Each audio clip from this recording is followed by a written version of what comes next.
কোনো বাড়িতে কোনো পরিবারে যখন কারোর জন্ম হয় তখন তা কত সুখের মুহূর্ত হয়।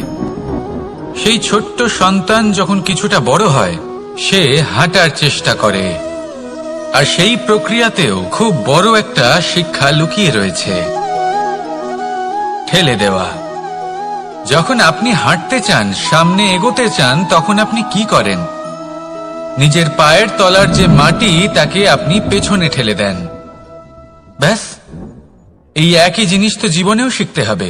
এবার যদি আপনি জ্ঞানের পথে অগ্রসর হতে চান তাহলে অজ্ঞানতাকে পেছনে সরিয়ে দিতে হবে।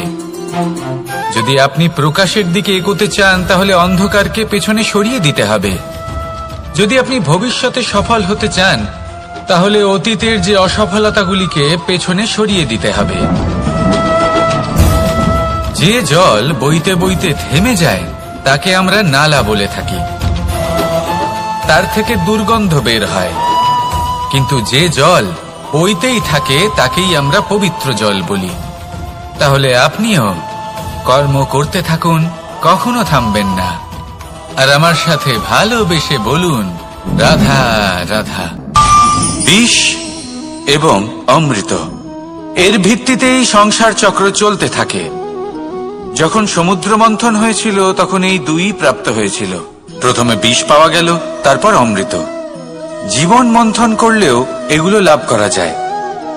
এবার এই যে বিষ, তা হলো অমৃতের থেকে অনেক বেশি শক্তিশালী এবং সেই জন্যই অনেক বেশি ঘাতকও। এবার বোঝার চেষ্টা করি এই বিষ আসলে কি।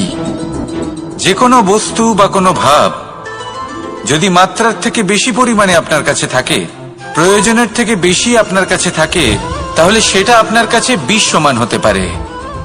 তা সে ধন হোক, শক্তি হোক, সম্মান হোক, ইত্যাদি ইত্যাদি। যদি আপনার কাছে এমন কিছু থেকে থাকে যা মাত্রার থেকে বেশি পরিমাণে আপনার কাছে আছে, তাহলে তাকে ভাগ করতে শিখুন। যদি আপনি ভাগ করতে শিখে যান তাহলে এই বিষই আপনার জন্য অমৃতে পরিণত হবে, আর তাদের কাছেও অমৃত সমান হয়ে উঠবে যাদের এই সাহায্যের প্রয়োজন। তাহলে ভাগ করে নিতে শিখুন আর আমার সাথে ভালোবেসে বলুন রাধা রাধা। দেবে যে আপনি বড় বড় সমস্যার সমাধান করতে পারবেন। এবার যদি কথা বলি সব থেকে কঠিন সময়ের, তাহলে সেটা হলো বিচ্ছেদের। যা মা সীতাকে সহ্য করতে হয়েছে শ্রীরামের জন্য, রাধা কৃষ্ণকেও সহ্য করতে হয়েছে। যে ব্যক্তি বিচ্ছেদের সময় সঠিক পথে চলে এসেছে সে জীবনে অনেক শ্রেষ্ঠ স্থানে অবশ্যই পৌঁছতে পারবে। এবার যদি কথা বলি সব থেকে জরুরি এবং গুরুত্বপূর্ণ সময়ের, তাহলে সেটা হলো সংযোগ। সকলকে সাহায্য করতে থাকুন। আপনি অন্যদের সাহায্য করে তাদের যত আনন্দ দিতে পারবেন ততটাই আনন্দ আপনারও জীবনে অবশ্যই আসবে। আসুন আর আমার সাথে ভালোবেসে বলুন রাধা রাধা। কামবোধ, এটাই আপনার অন্তরের প্রথম শত্রু। বেশিরভাগ মানুষই কামবোধ বলতে লালসা বোঝেন, কিন্তু এটা সম্পূর্ণ সত্য নয়। কামের আসল অর্থ হলো কামনা। এটা খুবই সহজ ব্যাপার। মনুষ্য শরীর থাকলে, মানুষের মন থাকলে এই কামনা অবশ্যই থাকবে। এবার এটাই দেখতে হবে যে এই কামনা নেতিবাচক কামনা নাকি ইতিবাচক কামনা। অন্য কারোর জিনিসে নজর দেওয়া, অন্য কোনো মানুষের উপর নজর দেওয়া, কোনো অনুচিত বস্তুর দিকে নজর দেওয়া, এই নেতিবাচক কামনা। আর এই দুষ্কামনা মানুষকে দিয়ে অপকর্ম করাবেই করাবে। তাই মনে রাখবেন, যে ব্যক্তি নিজের কামনাকে নিয়ন্ত্রণে রাখতে পারেন তিনি সঠিক পথেও থাকেন, সঠিক লক্ষ্যে পৌঁছতেও পারেন। যিনি কামনা নিয়ন্ত্রণে রাখতে পারেন না তিনি তার পথও হারিয়ে ফেলেন এবং লক্ষ্যচ্যুতও হন। তাই মনে রাখবেন, নিজের কামনাগুলিকে নিয়ন্ত্রণে রাখুন। কাম নামক এই শত্রুর ওপর বিজয় লাভ করুন আর আমার সাথে ভালোবেসে বলুন রাধা রাধা। ক্রোধ, আপনার অন্তরের আরো একটা শত্রু। এই ক্রোধ আসলে কি? আপনার মনের এক ভাবনা যা আপনার মনেই উৎপন্ন হয়। এই মন আত্মার সাথে যুক্ত থাকে। এখন একটা ভাবনা যা আত্মার সাথে যুক্ত থাকে তাকে অনুচিত কেন বলা হয় সেটা বোঝার চেষ্টা করুন। ক্রোধ কখনো কখনো জরুরি হয়। বিশেষ রূপে তখন যখন আপনি সঠিক পক্ষে দাঁড়িয়ে রয়েছেন এবং সামনের ব্যক্তি অধর্মের পক্ষে রয়েছেন আর বিনম্রভাবে মানছেন না। যেমন শ্রীরাম ক্রুদ্ধ হয়েছিলেন সাগরের ওপর, ওটা উচিত ছিল, আর তা ততক্ষণই উচিত যতক্ষণ আপনি ক্রোধকে নিয়ন্ত্রণ করছেন। যদি ক্রোধ আপনাকে নিয়ন্ত্রণ করতে শুরু করে তাহলে পরিস্থিতি এমনও হতে পারে, ধরুন একজন ব্যক্তির প্রতি ক্রোধের কারণে আপনি তার ক্ষতি করতে চান। আপনি একটা কয়লা হাতে নিলেন আর সেই কয়লা সামনের ব্যক্তির ক্ষতি করার পূর্বে আপনার হাত জ্বালিয়ে দেবে। ব্যাস, ক্রোধ এটাই করে, সর্বপ্রথম আপনার ক্ষতি করে, আপনার বিবেক হরণ করে নেয়, আপনি আপনার নিয়ন্ত্রণ হারিয়ে ফেলেন আর সবকিছু নষ্ট হয়ে যায়। বেশিরভাগ মানুষ ক্রোধে এমন সিদ্ধান্ত নেন যে সেটা তাদেরই বিনাশের কারণ হয়ে দাঁড়ায়। আর কিছু মানুষ বলেন যে আমাদের জীবনে এত যন্ত্রণা আছে, এত সংকট আছে যে ক্রোধ উৎপন্ন হবেই। আর এরকম সময় এটাই উচিত হবে যে আপনি নিজেকে ক্রোধের থেকে দূরে রাখুন আর তারপর সমস্যার নিবারণ করুন। আর এই নিবারণই আপনার জীবনকে একটা শ্রেষ্ঠ স্তরে পৌঁছে দেবে। তাহলে ক্রোধ থেকে দূরে থাকুন, সুপ্রসন্ন থাকুন আর আমার সাথে ভালোবেসে বলুন রাধা রাধা। মানুষ বড়ই বিচিত্র প্রাণী। অধিক থেকে অধিকতর ধন লাভ করার চেষ্টায় নিজের শরীরকে নষ্ট করে ফেলেন, নিজের শক্তি হারিয়ে ফেলেন, নিজের সামর্থ্য হারিয়ে ফেলেন। আর যে ধন লাভ করেন সেটা কোথায় যায়? সেই শক্তি, সেই সামর্থ্যকে আবার ফিরে পাওয়ার জন্য। আর কিছু মানুষ জীবন এমন ভাবে যাপন করেন যেন তা কখনোই শেষ হবে না, কিন্তু শেষ তো সবারই হবে। আর যখনই শেষটা কাছে চলে আসে তখন মানুষ এটা বুঝতে পারেন যে সে জীবনকে উপভোগ করেননি। তার কারণটা কি? লালসা। এই লালসা জন্ম দেয় লোভকে, আর এই লোভ জন্ম দেয় আপনারই বিনাশকে। সেই জন্য আজ আপনার কাছে যা কিছু আছে, যেমনটা আছে তার সাথে জীবন যাপন করুন, পূর্ণরূপে যাপন করুন। আপনার কাছে যতই ধন, শক্তি, মান থাকুক তা সবার মধ্যে ভাগ করতে শিখুন। ভাগ করলে ভালোবাসা বাড়ে, আর এই ভালোবাসা দ্বারা জীবন আরো সুখময় হয়ে ওঠে।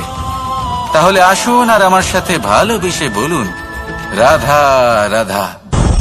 মন, জীবনে যখনই কোনো বস্তু বা সুখ স্বাচ্ছন্দ্য অধিক মাত্রায় আপনার কাছে চলে আসে তখন নিজেকে শ্রেষ্ঠ মনে করার একটা প্রবণতা দেখা যায়, যা হয় আত্মবিশ্বাসে পরিণত হয়, নয়তো অহংকারে। এবার আত্মবিশ্বাস আর অহংকারের মধ্যে অনেক বড় পার্থক্য রয়েছে। আমি এটা করতে পারি, আমি ওটাও করতে পারি, এ হলো আত্মবিশ্বাস। শুধুমাত্র আমি এটা করতে পারি, শুধুমাত্র আমি ওটাও করতে পারি, আমি হলাম সর্বশ্রেষ্ঠ, এটা হলো অহংকার। এবার এই অহংকার এর ধ্বনি অনেক দূর প্রবাহিত হয় আর এর প্রহার সর্বপ্রথম আপনাকে বিপর্যস্ত করে। এবার এই অহংকার এর বিপরীত শব্দ হলো বিনয়, অর্থাৎ নিজের ঊর্ধ্বে উঠে অন্যের বিষয়ে ভাবনা চিন্তা করা, সংসারের বিষয়ে ভাবা। এই বিনয়ী হবার চেষ্টা করুন, একের থেকে অনেক হওয়ার চেষ্টা করুন এবং একসাথে থাকার চেষ্টা করুন। নিশ্চিত রূপেই আপনি বিকাশের কারণ হবেন। মত্ততা থেকে নিজেকে দূরে রাখুন, অহংকার থেকে নিজেকে দূরে রাখুন। এই মন প্রসন্ন হয়ে বলবে রাধা রাধা। জীবনে যখন কোনো ব্যক্তি নিজের লক্ষ্য প্রাপ্তির জন্য নিরন্তর পরিশ্রম করতে থাকেন, চেষ্টা করতে থাকেন, তখন তিনি কষ্ট অনুভব করেন, কখনো শারীরিক কষ্ট, কখনো মানসিক কষ্ট। এবার উনি এটা ভাবতে থাকেন যে আমি কি উচিত করছি নাকি অনুচিত করছি। কারণ অন্যদিকে এমন একজন ব্যক্তিও আছেন যিনি একদমই পরিশ্রম, চেষ্টা করছেন না। তিনি মদিরা পান করেন, বিলাসিতায় জীবন কাটান, অলস প্রকৃতির হয়ে ওঠেন, নিদ্রাতে বিলীন হয়ে থাকেন আর ভাবেন যে তিনি সুখ লাভ করছেন। কিন্তু এরকম কেন হয়? কারণ যখন আমরা সৎ পথে থাকি, উচিত পথে চলি, লক্ষ্য প্রাপ্ত করার জন্য চেষ্টা করতে থাকি, তখন আমাদের ভেতরে থাকা নেতিবাচক শক্তি এবং পাপ এই দেহকে ত্যাগ করে দেয়। আর এই অনুভূতিটাই আমাদের দুঃখের অনুভূতি দেয়, কষ্ট দেয়। এবার সেখানে যদি আমরা কুপথে চলি, অনুচিত পথে চলতে থাকি, তাহলে আমাদের ভেতরে থাকা পুণ্য এবং ধনাত্মক শক্তি আমাদের দেহ ত্যাগ করে দেয়। আর এই অনুভূতির কারণেই আমরা সুখ অনুভব করি। কিন্তু কখনো ভাববেন যে এই সুখ বেশি সময় পর্যন্ত থাকে না। সেই জন্য সবসময় মনে রাখবেন, যদি আপনি জানেন যে এটাই আপনার লক্ষ্য, এটাই উচিত পথ, শুভ পথ, তাতে নিরন্তরভাবে এগিয়ে যেতে চেষ্টা করতে থাকুন।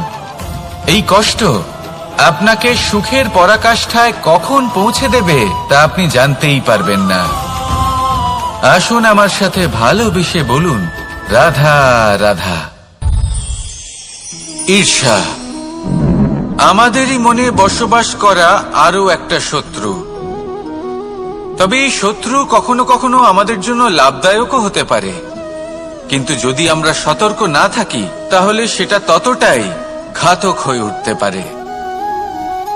যদি আপনার কোনো প্রতিদ্বন্দ্বী থেকে থাকে যে এগিয়ে চলেছে, তাকে দেখে আপনার মনে ঈর্ষা উৎপন্ন হয়, আর ঈর্ষাবশত আপনি নিরন্তর চেষ্টা করতে থাকেন, পরিশ্রম করতে থাকেন সামনে এগোনোর জন্য, তাহলে তার দ্বারা আপনার বিকাশই হবে। কিন্তু যদি আপনি নিজের বিরোধীকে শেষ করতে দেওয়ার জন্য অগ্রসর হন, তাকে বিনাশ করার জন্য অগ্রসর হন, তাহলে এই ঈর্ষা প্রথমে আপনার বিনাশ অবশ্যই করবে। একটা কথা আছে, এটা পশু প্রবৃত্তি, আপনি শুধুই নিজের বিকাশের কথা ভাববেন। তিনিই হলেন প্রকৃত মানুষ, যিনি অন্য মানুষের জন্য প্রাণও দিতে পারেন। এই ঈর্ষা যদি আপনাকে বিকাশের পথে নিয়ে যেতে পারে তাহলে খুবই ভালো। যদি আপনাকে অন্য কাউকে বিনাশ করে দেওয়ার পথে অগ্রসর করে, তাহলে তার থেকে দূরে থাকাই ভালো। যেমন ধরুন, আপনার কাছে একটা সূচ আছে, যার দ্বারা আপনি ছেঁড়া কাপড়ও সেলাই করতে পারবেন বা অন্য কারোর পাত্রে ছিদ্রও করে দিতে পারবেন। আপনি কি চাইবেন, নিজের বিকাশ নাকি অন্য কারোর বিনাশ? সিদ্ধান্ত আপনারই। আসুন আর আমার সাথে ভালোবেসে বলুন, রাধা রাধা। লোভ আপনার অন্তরের আরো একটা শত্রু। দেখতে গেলে এটা একটা শব্দ, একটা সংস্কৃত শব্দ, লব ধাতু থেকে উৎপন্ন হয়েছে। এর অর্থ কিছু লাভ করা। কিছু লাভ করা অনুচিত নয়, আরো কিছু লাভ করাও অনুচিত নয়, কিন্তু সব থেকে বেশি আমিই লাভ করব, আমি আরো চাই, আরো বেশি চাই, আরো বেশি পেতে চাই, এটাই হলো লোভ। আর এই লোভ যখন গ্রাস করে, তখন আপনি যা পেতে চান, সে ধনই হোক বা মানই হোক, তা অর্জন করার জন্য মানুষ যে কোনো স্তরে পৌঁছে যেতে পারে।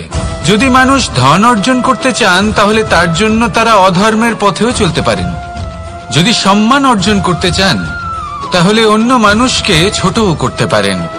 শেষ পর্যন্ত আপনার এটা মনে হতে পারে যে যদি একটু অল্পই প্রাপ্ত করতাম, কিন্তু ভালোবেসে প্রাপ্ত করতাম, এই জীবন আরো অনেক বেশি সুখী হতো।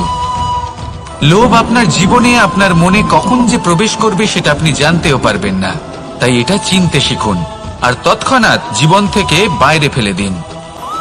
যা কিছু লাভ করতে চান তা ভালোবেসে লাভ করুন, আর সেই ভালোবাসার সাথেই বলুন, রাধা রাধা। মোহ আপনার অন্তরের আরো একটা শত্রু। এবার মানুষ প্রেম আর মোহের মধ্যে পার্থক্য বুঝতে পারে না।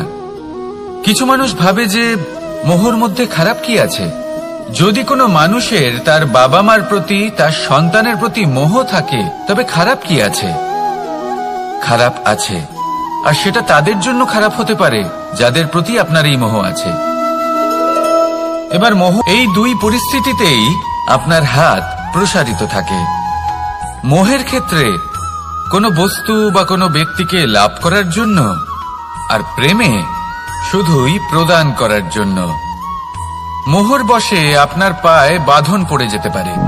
যদি মাতা পিতার তার সন্তানের প্রতি মোহ থাকে, তাহলে তারা তাদের সন্তানকে কখনো দুঃখে, চিন্তায়, যন্ত্রণায় দেখতেই পারবে না।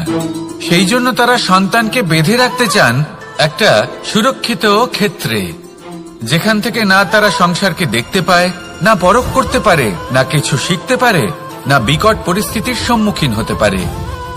ঠিক যে কারণে তারা দুর্বল হয়ে পড়ে, অজ্ঞানী হয়ে ওঠে। তাদের বিকাশ সেখানেই স্তব্ধ হয়ে যায়, আর সেখানে প্রেম শুধুমাত্র বিকাশের পথে নিয়ে যায়। মা বাবা যদি সন্তানকে ভালোবাসেন তাহলে তাকে ছেড়ে দেন যে যাও সংসারকে দেখো, পরখ করো আর শেখো।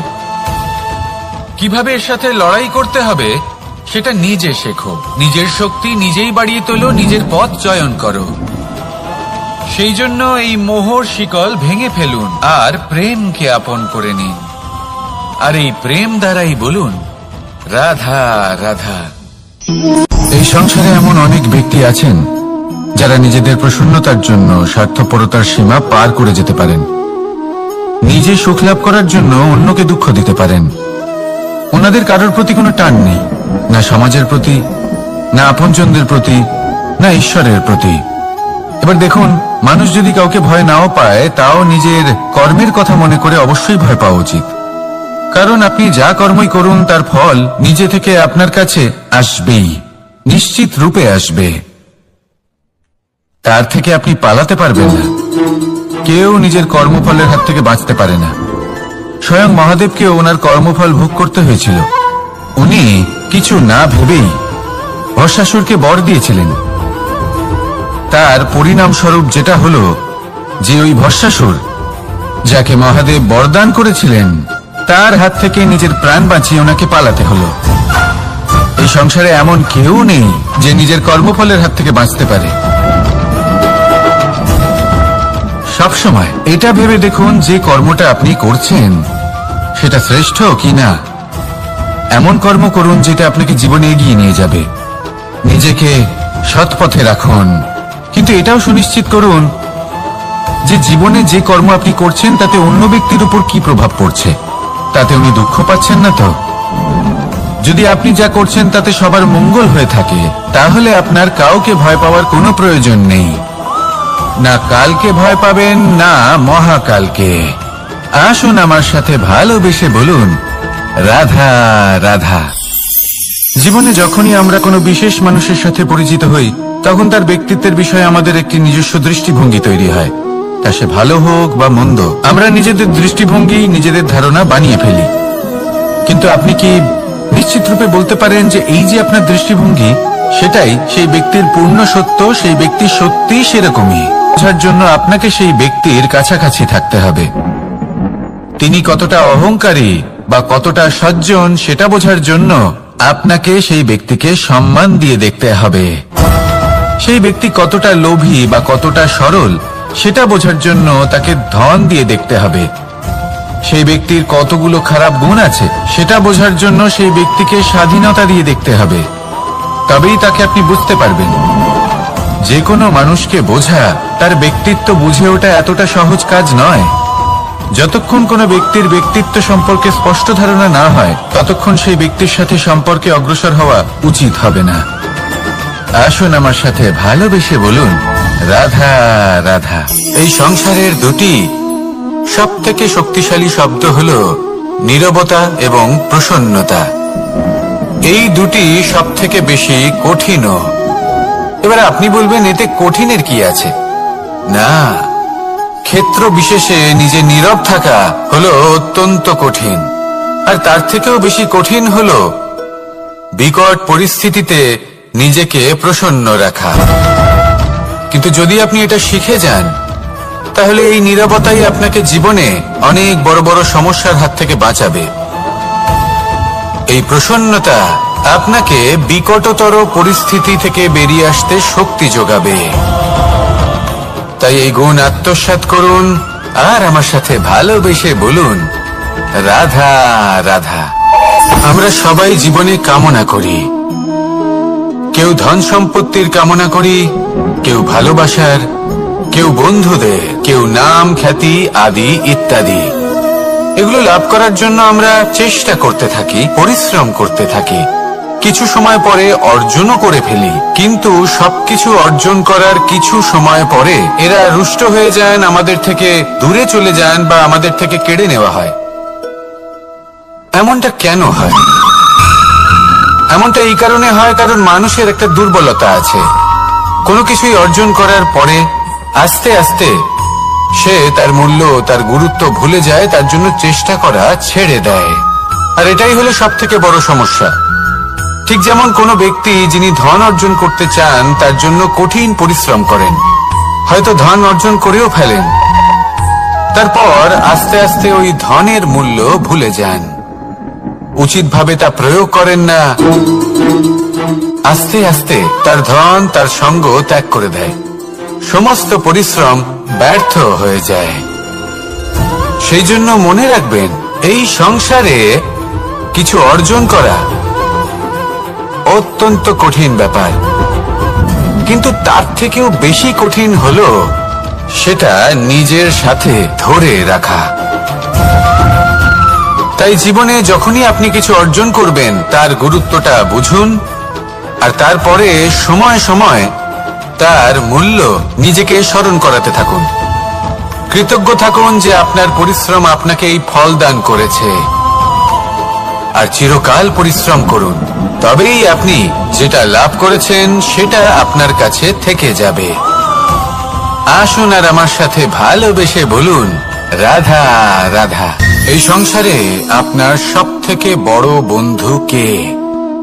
কেউ বলবেন ছোটবেলার বন্ধুরা, কেউ বলবেন মাতা পিতা, কেউ বলবেন ঈশ্বর। এবারে বলুন যে এই সংসারে আপনার সব থেকে বড় শত্রু কে? কেউ বলবে আপনার বিরোধী, সেই ব্যক্তি যে আপনাকে হিংসে করে, বা আপনার নিজের অহংকার, আপনার কুকর্ম। আমি বলবো যে এই সংসারে আপনার সব থেকে বড় বন্ধু হলো আপনার নিজের মন। এই চঞ্চল মনকে যদি আপনি নিয়ন্ত্রণ করতে শিখতে পারেন, তাহলে এর থেকে বড় বন্ধু এই সংসারে আপনি কোথাও পাবেন না।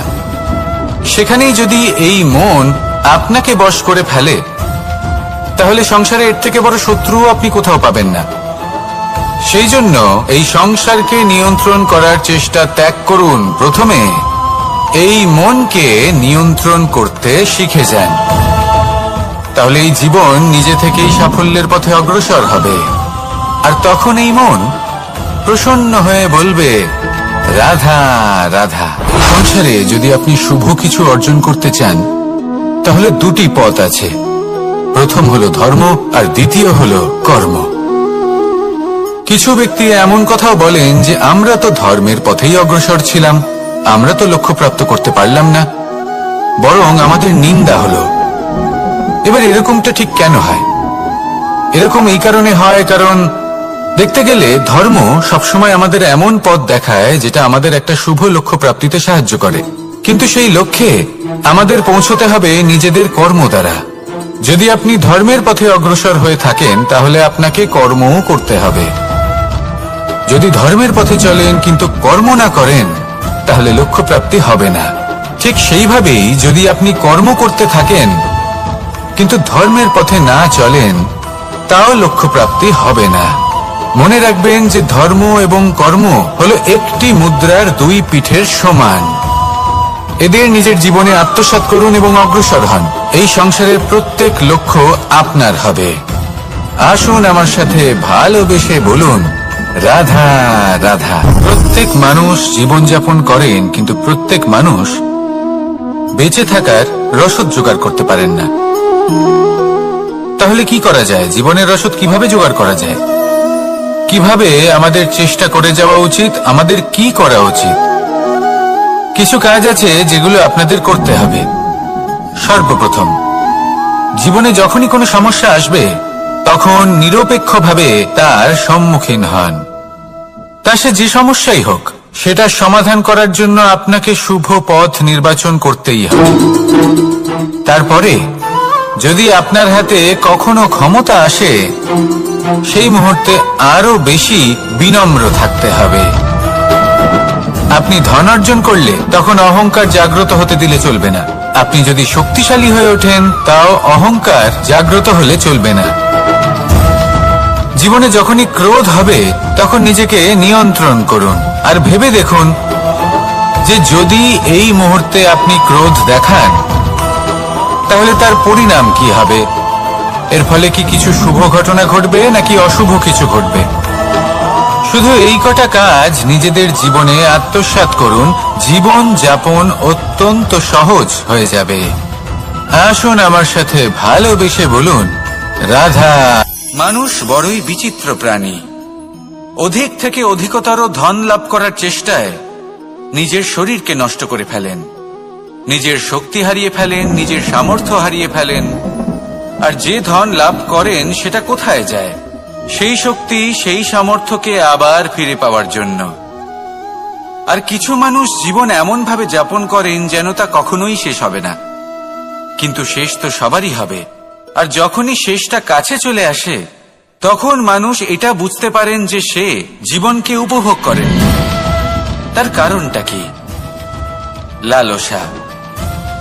এই লালসা জন্ম দেয় লোভকে, আর এই লোভ জন্ম দেয় আপনারই বিনাশকে।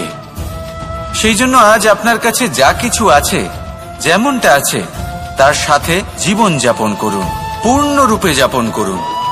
আপনার কাছে যতই ধন, শক্তি, মান থাকুক, তা সবার মধ্যে ভাগ করতে শিখুন। ভাগ করলে ভালোবাসা বাড়ে, আর এই ভালোবাসা দ্বারা জীবন আরো সুখময় হয়ে ওঠে। তাহলে আসুন আর আমার সাথে ভালোবেসে বলুন, রাধা রাধা। মন। জীবনে যখনই কোনো বস্তু বা সুখ স্বাচ্ছন্দ্য অধিক মাত্রায় আপনার কাছে চলে আসে, তখন নিজেকে শ্রেষ্ঠ মনে করার একটা প্রবণতা দেখা যায়, যা হয় আত্মবিশ্বাসে পরিণত হয়, নয়তো অহংকারে। এবার আত্মবিশ্বাস আর অহংকারের মধ্যে অনেক বড় পার্থক্য রয়েছে। আমি এটা করতে পারি, আমি ওটাও করতে পারি, এ হলো আত্মবিশ্বাস। শুধুমাত্র আমি এটা করতে পারি, শুধুমাত্র আমি ওটাও করতে পারি, আমি হলাম সর্বশ্রেষ্ঠ, এটা হলো অহংকার। এবার এই অহংকার এর ধ্বনি অনেক দূর প্রবাহিত হয়, আর এর প্রহার সর্বপ্রথম আপনাকে বিপর্যস্ত করে। এবার এই অহংকার এর বিপরীত শব্দ হল বিনয়, অর্থাৎ নিজের ঊর্ধ্বে উঠে অন্যের বিষয় ভাবনা চিন্তা করা, সংসারের বিষয় ভাবা। এই বিনয়ী হবার চেষ্টা করুন, একের থেকে অনেক হওয়ার চেষ্টা করুন এবং একসাথে থাকার চেষ্টা করুন।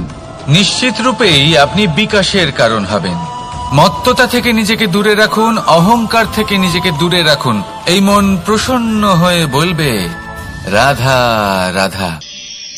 জীবনে যখন কোনো ব্যক্তি নিজের লক্ষ্য প্রাপ্তির জন্য নিরন্তর পরিশ্রম করতে থাকেন, চেষ্টা করতে থাকেন, তখন তিনি কষ্ট অনুভব করেন, কখনো শারীরিক কষ্ট, কখনো মানসিক কষ্ট। এবার উনি এটা ভাবতে থাকেন যে আমি কি উচিত করছি নাকি অনুচিত করছি। কারণ অন্যদিকে এমন একজন ব্যক্তিও আছেন যিনি একদমই পরিশ্রম, চেষ্টা করছেন না। তিনি মদিরা পান করেন, বিলাসিতায় জীবন কাটান, অলস প্রকৃতির হয়ে ওঠেন, নিদ্রাতে বিলীন হয়ে থাকেন আর ভাবেন যে তিনি সুখ লাভ করছেন। কিন্তু এরকম কেন হয়? কারণ যখন আমরা সৎ পথে থাকি, উচিত পথে চলি, লক্ষ্য প্রাপ্ত করার জন্য চেষ্টা করতে থাকি, তখন আমাদের ভেতরে থাকা নেতিবাচক শক্তি এবং পাপ এই দেহকে ত্যাগ করে দেয়। আর এই অনুভূতিটাই আমাদের দুঃখের অনুভূতি দেয়, কষ্ট দেয়। এবার সেখানে যদি আমরা কুপথে চলি, অনুচিত পথে চলতে থাকি, তাহলে আমাদের ভেতরে থাকা পুণ্য এবং ধনাত্মক শক্তি আমাদের দেহ ত্যাগ করে দেয়। আর এই অনুভূতির কারণেই আমরা সুখ অনুভব করি। কিন্তু কখনো ভাববেন যে এই সুখ বেশি সময় পর্যন্ত থাকে না। সেই জন্য সবসময় মনে রাখবেন, যদি আপনি জানেন যে এটাই আপনার লক্ষ্য, এটাই উচিত পথ, শুভ পথ, তাতে নিরন্তরভাবে এগিয়ে যেতে চেষ্টা করতে থাকুন। এই কষ্ট আপনাকে সুখের পরাকাষ্ঠায় কখন পৌঁছে দেবে তা আপনি জানতেই পারবেন না। আসুন আমার সাথে ভালোবেসে বলুন, রাধা রাধা। ঈর্ষা আমাদেরই মনে বসবাস করা আরো একটা শত্রু। তবে এই শত্রু কখনো কখনো আমাদের জন্য লাভদায়কও হতে পারে। কিন্তু যদি আমরা সতর্ক না থাকি, তাহলে সেটা ততটাই ঘাতক হয়ে উঠতে পারে। যদি আপনার কোনো প্রতিদ্বন্দ্বী থেকে থাকে যে এগিয়ে চলেছে, তাকে দেখে আপনার মনে ঈর্ষা উৎপন্ন হয়, আর ঈর্ষাবশত আপনি নিরন্তর চেষ্টা করতে থাকেন, পরিশ্রম করতে থাকেন সামনে এগোনোর জন্য, তাহলে তার দ্বারা আপনার বিকাশই হবে। কিন্তু যদি আপনি নিজের বিরোধীকে শেষ করতে দেওয়ার জন্য অগ্রসর হন, তাকে বিনাশ করার জন্য অগ্রসর হন, তাহলে এই ঈর্ষা প্রথমে আপনার বিনাশ অবশ্যই করবে। একটা কথা আছে, এটা পশু প্রবৃত্তি, আপনি শুধুই নিজের বিকাশের কথা ভাববেন। তিনিই হলেন প্রকৃত মানুষ, যিনি অন্য মানুষের জন্য প্রাণও দিতে পারেন। এই ঈর্ষা যদি আপনাকে বিকাশের পথে নিয়ে যেতে পারে তাহলে খুবই ভালো। যদি আপনাকে অন্য কাউকে বিনাশ করে দেওয়ার পথে অগ্রসর করে তাহলে তার থেকে দূরে থাকাই ভালো। যেমন ধরুন, আপনার কাছে একটা সূচ আছে যার দ্বারা আপনি ছেঁড়া কাপড়ও সেলাই করতে পারবেন বা অন্য কারোর পাত্রে ছিদ্রও করে দিতে পারবেন। আপনি কি চাইবেন, নিজের বিকাশ নাকি অন্য কারোর বিনাশ? সিদ্ধান্ত আপনারই। আসুন আর আমার সাথে ভালোবেসে বলুন, রাধা রাধা। বিষ এবং অমৃত, এর ভিত্তিতেই সংসার চক্র চলতে থাকে। যখন সমুদ্র মন্থন হয়েছিল তখন এই দুই প্রাপ্ত হয়েছিল। প্রথমে বিষ পাওয়া গেল, তারপর অমৃত। জীবন মন্থন করলেও এগুলো লাভ করা যায়। এবার এই যে বিষ, তা হলো অমৃতের থেকে অনেক বেশি শক্তিশালী এবং সেই জন্যই অনেক বেশি ঘাতকও। এবার বোঝার চেষ্টা করি এই বিষ আসলে কি।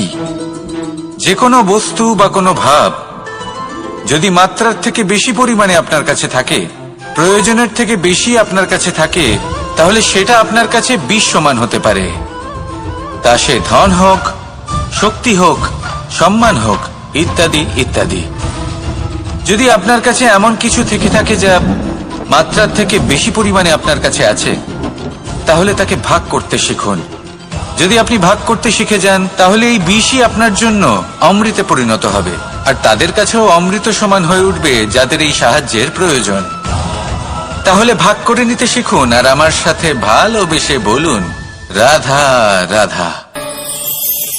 কোনো বাড়িতে, কোনো পরিবারে যখন কারোর জন্ম হয় তখন তা কত সুখের মুহূর্ত হয়। সেই ছোট্ট সন্তান যখন কিছুটা বড় হয়, সে হাঁটার চেষ্টা করে, আর সেই প্রক্রিয়াতেও খুব বড় একটা শিক্ষা লুকিয়ে রয়েছে, ঠেলে দেওয়া। যখন আপনি হাঁটতে চান, সামনে এগোতে চান, তখন আপনি কি করেন? নিজের পায়ের তলার যে মাটি তাকে আপনি পেছনে ঠেলে দেন। ব্যাস, এই একই জিনিস তো জীবনেও শিখতে হবে। এবার যদি আপনি জ্ঞানের পথে অগ্রসর হতে চান তাহলে অজ্ঞানতাকে পেছনে সরিয়ে দিতে হবে। যদি আপনি প্রকাশের দিকে এগোতে চান তাহলে অন্ধকারকে পেছনে সরিয়ে দিতে হবে।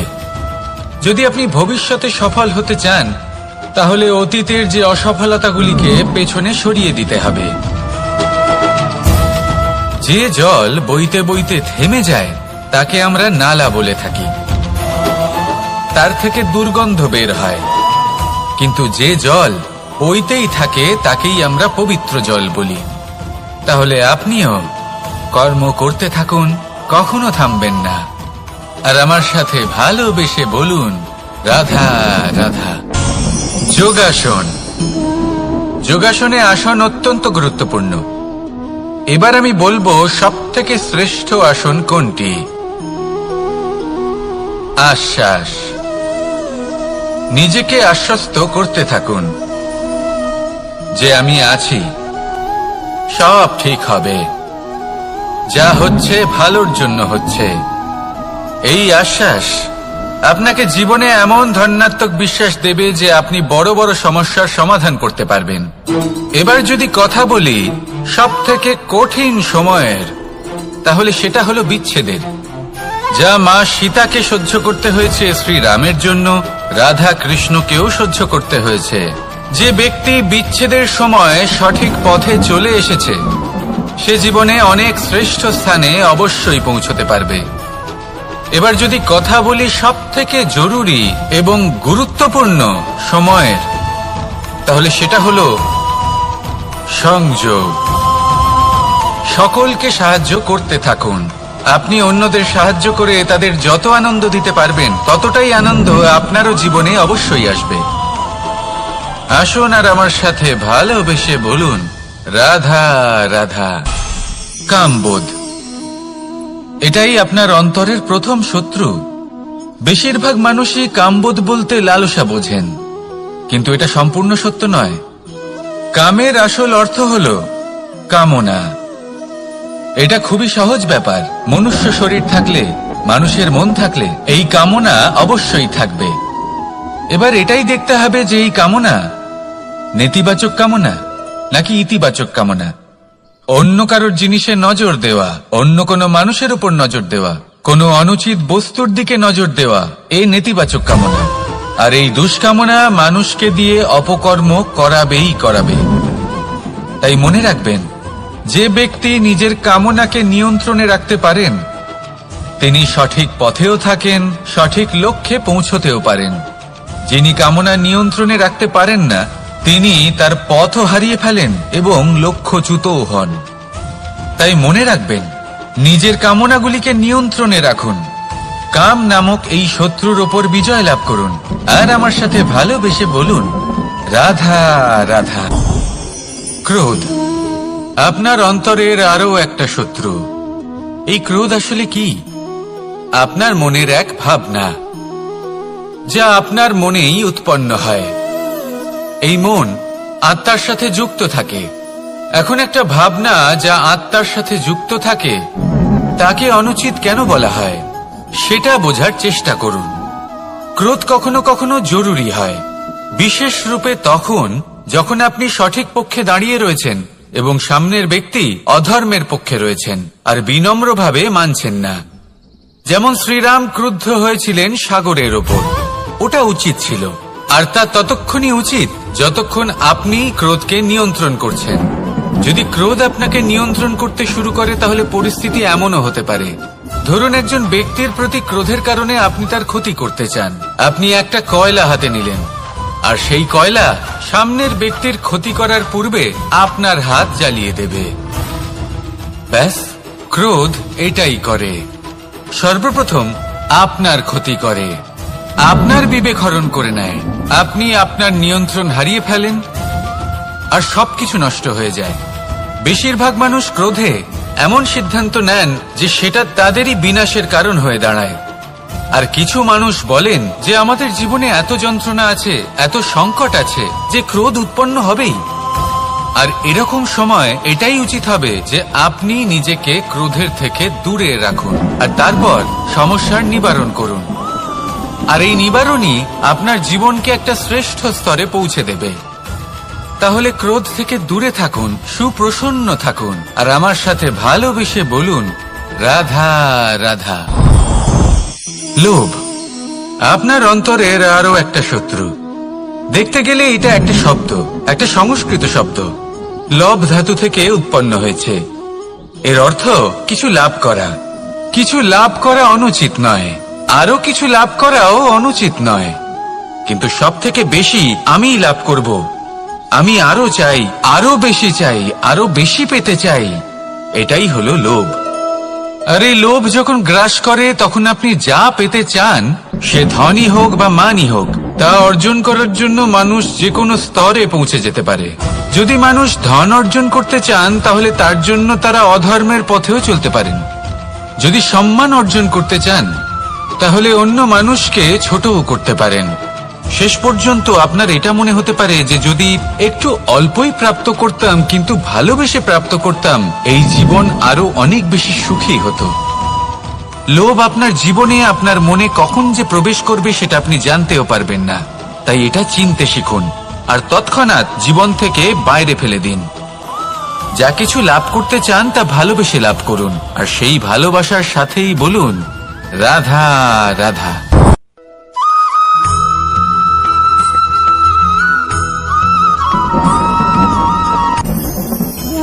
ভোজন। এবার ভোজন সংগ্রহ করার জন্য মানুষ কি না করেন, সব সময় চেষ্টা করতে থাকেন। ফসল উৎপাদনের জন্য অনেক পরিশ্রম করতে থাকেন, কিন্তু অনেক সময় অনেক পরিশ্রম করার পরেও ফসল ভালো উৎপাদন হয় না। এর কারণ কি? কারণ হলো এটাই যে আপনি পরিশ্রম হয়তো অনেক করেছেন, কিন্তু আপনার নজর তো সেই বীজের দিকে ছিলই না যা আপনি রোপণ করেছেন। সেই জন্য সব সময় কোনো বীজ রোপণ করার আগে তাকে পরখ করে দেখুন, তা অত্যন্ত আবশ্যক। আর সেইভাবেই যখনই কোনো কর্মের প্রশ্ন আসে, তাহলে সেখানে শুধুমাত্র পরিশ্রম যথেষ্ট নয়, সেই কাজের প্রতি আপনার কর্তব্য কি, আপনার উদ্দেশ্য কি, সেটা জানা হলো অত্যন্ত গুরুত্বপূর্ণ। তাই কর্ম করুন, কিন্তু সেই কর্মের প্রতি আপনার যা উদ্দেশ্য তার মাহাত্ম্য বুঝতে চেষ্টা করুন। তাহলে আসুন আমার সাথে ভালোবেসে বলুন, রাধা রাধা।